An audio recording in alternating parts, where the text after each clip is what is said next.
So on page 27, figure 2-5, the very beginning of our circular flow model. The purpose of this model will be to attempt to understand how the entire economic system works. In other words, this model will have to show all the different participants in our economy and how they interact and relate to each other.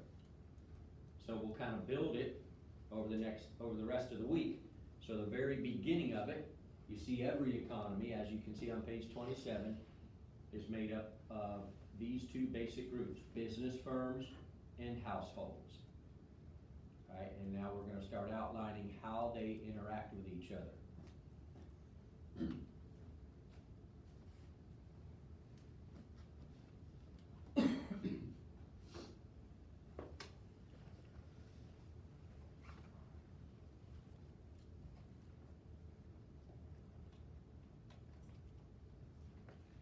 All right, we're going to start with the factors of production.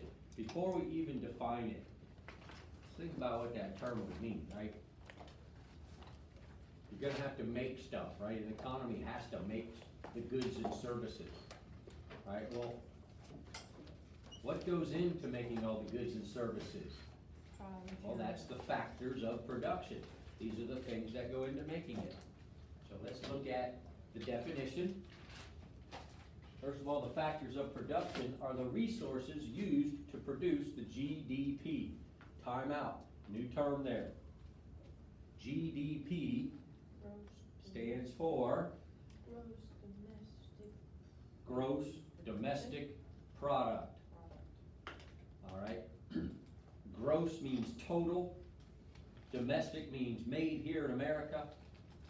Product means all the goods and services. We are going to have an entire chapter later in the year on the GDP and how it's measured. But for now, all you need to know is it's all the stuff, all the goods and services produced in our nation in a year's time.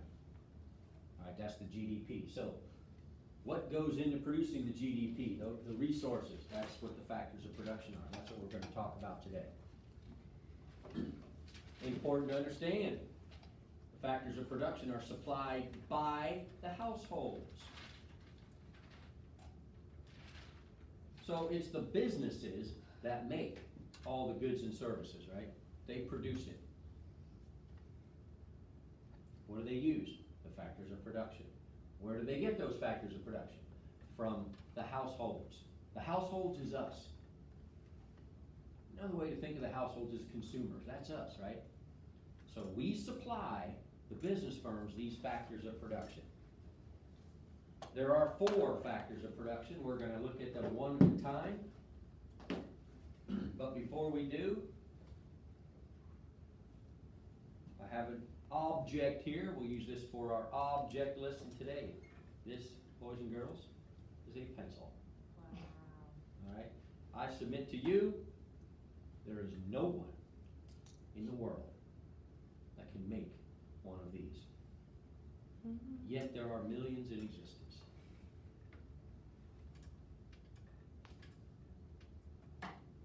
You look confused. Let's go. On factors of production. It'll make sense in a minute. The first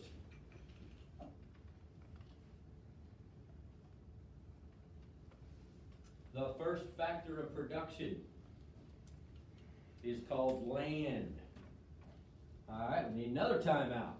Remember I told you earlier in the year not to confuse your conversational definitions of words with an economist's definition of that word. All right, economists have specific meanings for terms. Terms that we use every day, we know what they mean, but they mean something specific to an economist. So to an economist, land simply refers to all natural resources. I think you know what natural resources are, right? Any animal, plant, or mineral, anything that is naturally occurring. So with that in mind, you tell me, what are the natural resources that go into this very simple item right here? Wood, lead, metal. All right, we need trees, right? That's where wood comes from. The lead or the graphite guess that's mined from the earth or whatever, right? The metal, whatever this metal is, probably a mixture, an alloy. I don't know if there's some aluminum or some steel made from iron, you know, steel has to be made from other metals, so I don't know, but some kind of metal there that had to be mined and then processed. What else? Rubber. Rubber from, I guess, a rubber tree in India or whatever. So, none of these, I mean, just this simple thing, it's a pretty simple object. We got a lot more complex things in our economy than this. But just this simple object, all the natural resources or land that goes into this, they can't all be found at the same place. And there's still the, you know, whatever went into the paint, you know, the dyes or the chemicals or whatever, and there's at least two different colored paint. There's this yellow and then looks like dark blue where it says Dixon No. 2, pencil company. Thank you. So a lot of different natural resources or land that goes into making just this simple object. Again, these natural resources are supplied to the business firms from the households. Look on page 27 at your circular flow model so far. See the arrow going from the households to the business firms? Well, we're not there yet. Never mind. Don't look at that yet. My bad. Getting ahead of myself. All right. I submit to you now, we could have all the wood and graphite and metal and rubber and everything else we need to make a pencil, and there still will be no pencils in existence without the next factor of production. It takes more than just the ingredients or natural resources to make goods and services.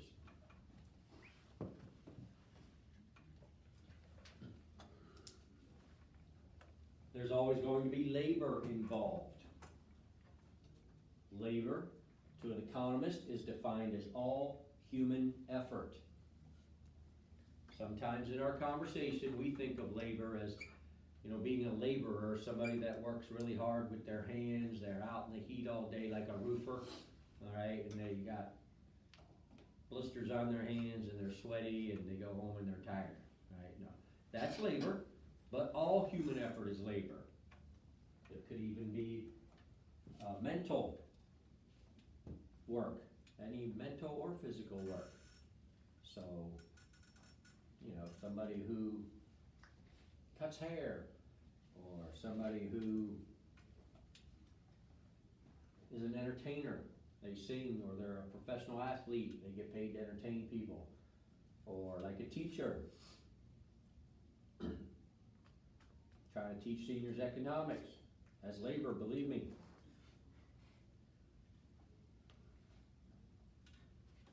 So, with that in mind, thinking back to our simple object here, give me an example of some of the labor that was involved in making this one little product. Cutting down trees. All right, well, who cuts down trees? People. Tree cutters. Yeah, lumberjacks, right? We got some lumberjacks cutting down trees. What else? People cutting the metal. The miners. The miners who go in to dig out the graphite or whatever in the earth, wherever The they are. people that make alloys from with All right, the metal. person at the Grinders. steel factory or whatever. The people who work at the pencil factory, right? Rubber. That's part of the labor. Paint. The farmers who grew the rubber trees. Mm. All right, the chemists who mixed up the paints or whatever. Oh, how did the tree get from the forest to the pencil company? Yeah, the truck driver.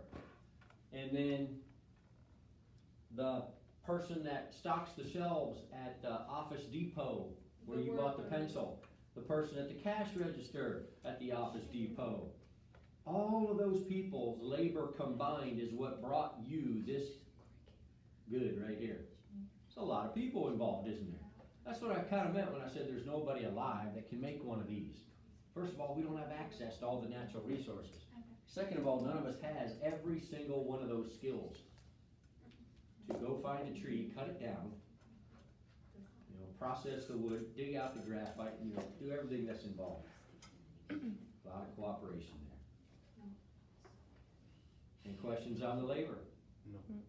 That's one of the factors of production. Again, it's us households that provide that labor to the business firms so they can produce the goods and services, like this pencil. All right, next thing, I submit to you that you can have all the land or natural resources, wood, graphite, everything. You can have all the workers or laborers, lumberjacks, truck drivers, cashiers, everybody you need. You're still not gonna have any pencils. Not without the next factor of production.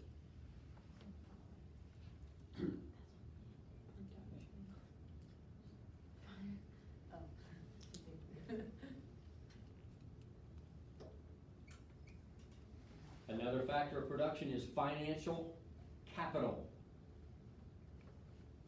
This one's gonna take some explaining. Don't miss this.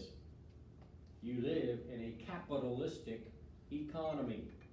That's what we have in the United States. That means it's probably pretty important to understand the root word there, capital. This is what it means. Capital, at least financial capital, is money. It's the money loaned to, BF stands for business firms. To the business firms from the HH. What's the HH? Household. Household. Oh. Alright. So the Dixon Pencil Company needed money to help them make a pencil. That money's called financial capital. Where did they get that money? They borrowed it from us, the households. That's called financial capital. Hold it, another time out here. I don't remember that. I don't remember that knock at my door. I answer the door and someone says, I'm from the Dixon Pencil Company and we are trying to borrow money so we can produce pencils. Would you lend us some? I don't recall that. Did that ever happen to you? Nope. No, because that happens indirectly. There's a middleman. Who do businesses actually borrow the money from? Government. No, not the government. Themselves. From who? The buyers? Where do you go when you want to borrow money? Parents. To the bank, the lender. Parents. She said parents. Financial institutions like banks. You're not wrong. Well, the bank isn't lending the bank's money, Letting ours. they're lending our money. Newsflash, in case you never knew how the economy works. When you get your paycheck and you deposit it in the bank, the bankers don't just sit there guarding the vault, twiddling their thumbs, waiting for you to come by on Friday night to withdraw some money to go out for pizza. Only 10%. You know what they do with our deposits? They loan it. They loan it to business firms. Other people too, but primarily to business firms. That money they lend is called what? What kind of capital? Financial capital. Alright, so then Dixon Pencil Company, we actually loaned them the money, but we did it indirectly, right? They borrowed it from the bank, but the bank got it from us. So now our outline's consistent, it makes sense so far, right? Gabby, What's the percentage in the bank that they like have to hold per person? Isn't it like 10% of their money? something like that, somewhere give or take. We're actually gonna be talking about that in a later lesson.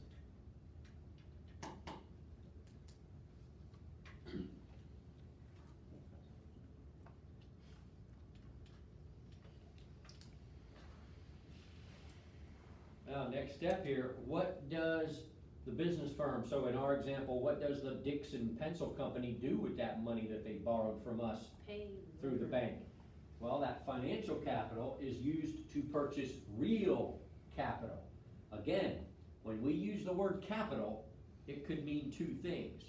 It could mean the money that was borrowed to help the business produce, or if we're talking about real capital is the tools of production. All right.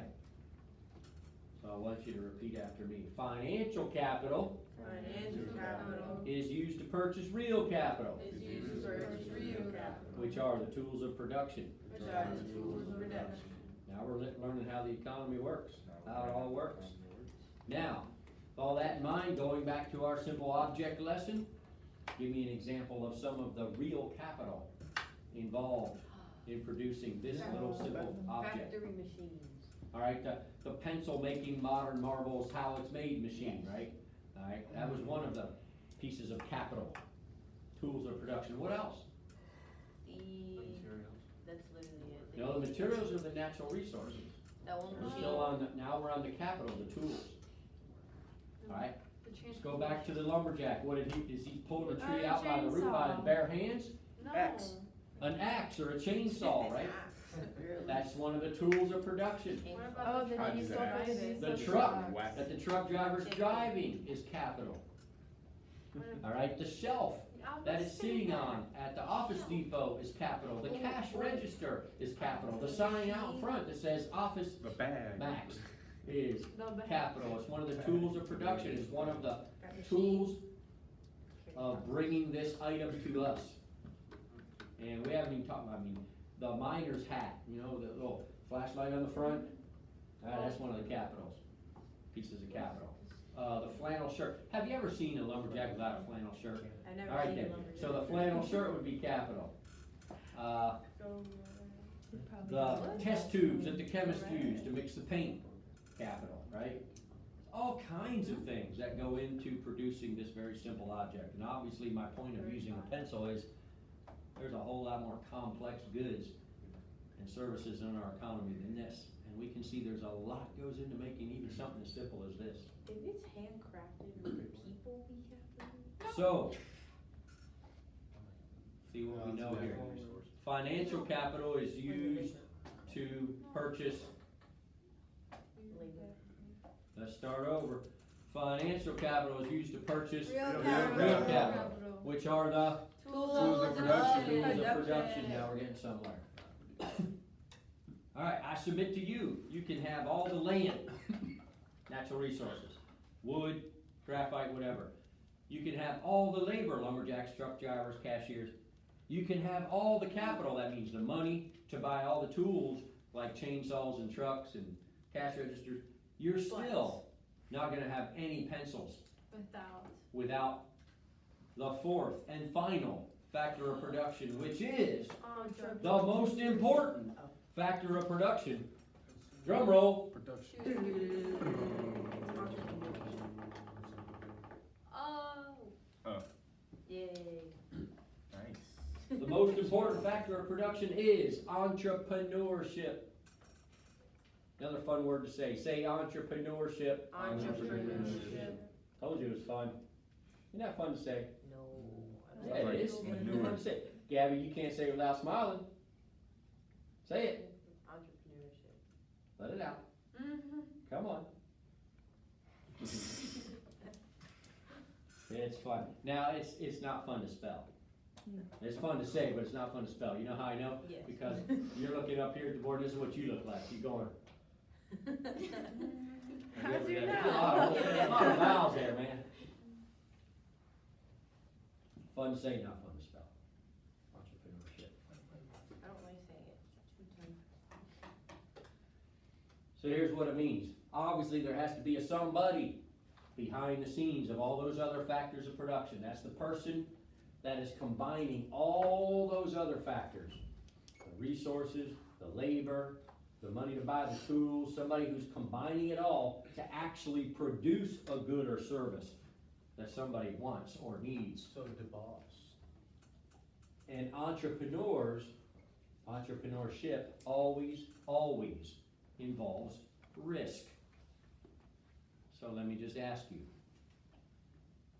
why would someone want to be an entrepreneur? Basically, think of it this way, an entrepreneur is a business owner, somebody who starts up a business or takes over an existing business and is now running that business, they own it.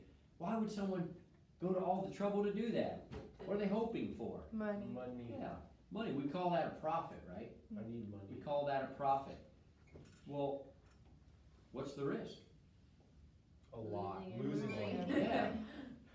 That's the risk of not making money. In fact, you could lose money. We'll talk about that in more detail later in the year, but there's always that risk, right? You can't force someone to buy your goods. that you produce. Remember, that's demand, the act of buying. That's what people cast their dollar votes for.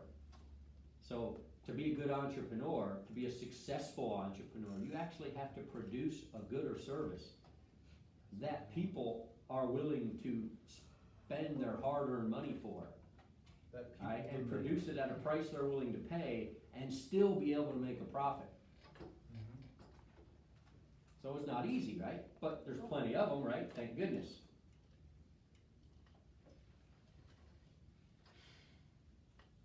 What would happen, just in theory, a very good question. In fact, it's a question that our country is grappling with right now in an election year, when we have a big-time capitalist, Donald Trump, versus a socialist, or at least someone standing for the socialist agenda, which we'll get more into capitalism and socialism, believe me, we'll get into that in detail.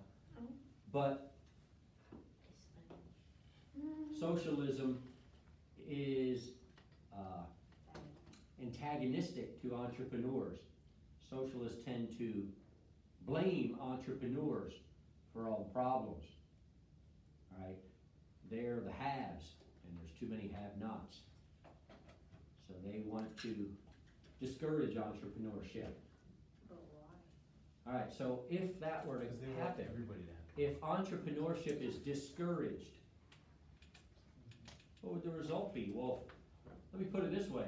The government. How do you everything. encourage an entrepreneur? Money. What is he motivated by? Money. Profit, right? Mhm. They're motivated by profit. If we encourage entrepreneurship, it means let the risk taker keep their profit, well, then they'll keep being entrepreneurs. Being an entrepreneur means you're creating goods and services that people want or need. In order to do that, you're creating jobs, right? Entrepreneurs are the job creators, right? In other words, there will be things to buy on the shelves, and you will have money to buy them because you'll have a job. Newsflash. People been asking you your whole life, ever since you've been a toddler, what do you wanna be when you grow up? Now that you're a senior, they ask it a little different way, but it's still the same question. What are your plans for after graduation? The whole They're basically asking you, what do you wanna be when you grow up? Well, I can already tell you what you're gonna be when you grow up. An adult. You are going to be an entrepreneur, or you're gonna work for one. I'm gonna be the Hokage. That's pretty much it, right? You're either gonna be the risk taker hoping to make a profit, or you're gonna be someone that risk taker hired to help them make a profit. As if you help them make a profit, they will share that profit with you. That's called your paycheck. If you ever get to the point in performing your job where you are not helping the entrepreneur make a profit, what will they do with you? They'll fire you. Fire you, and find someone who will help them make a profit. So you're gonna do one or the other, and just put it bluntly, no poor person is ever gonna give you a job. Only a successful entrepreneur will do that. So, since socialism discourages entrepreneurship, it's almost like a facepalm. Why would we wanna do that? Because if we discourage entrepreneurship, we make it difficult, and that would be, by the way, take their profit. How would the government ever take an entrepreneur's profit? What's that called? Taxes. Tax increases. Joe Biden's proposing as much as a $4 trillion, maybe even more, dollar tax increase, mostly That's a lot. on businesses. That's only 3% though. So if you take more money from the successful entrepreneurs, does that encourage or discourage entrepreneurship? Discourage. Discourage. So a new entrepreneur might say, never mind, I was going to start a business and create jobs and produce goods and services, but I won't get to keep the profit because of the high taxes, so I won't start it. Or an existing entrepreneur, if their taxes go up, might finally throw up their hands and say, look, all this risk isn't worth what's left over in the profit, so I'm closing my business. Alright, so what's so bad about that? Well, whatever it was they were selling is no longer out there to buy, right? So there's less goods and services to buy, but it doesn't matter, because you won't have any money to buy them anyway, because maybe you worked at one of those entrepreneurs' businesses that just shut down. So we lose jobs. We have what we call unemployment. It really isn't that complicated. We're still early in the third week of high school economics, and we can see the importance of encouraging entrepreneurships. How do you encourage entrepreneur? Money. Let him keep the money he earned. That's kind of what President Trump did when he passed his massive tax cuts the first time. Said, businesses, you get to keep what you earn. Businesses said, good. And they grew and expanded, created more jobs, produced more goods and services. That means all of us have money to spend, and there's something to buy with it. Donald Trump's pretty cool. Yeah. We put it this way, encouraging entrepreneurship is essential to economic growth. Discouraging entrepreneurship will result in a slower economy, which means less jobs,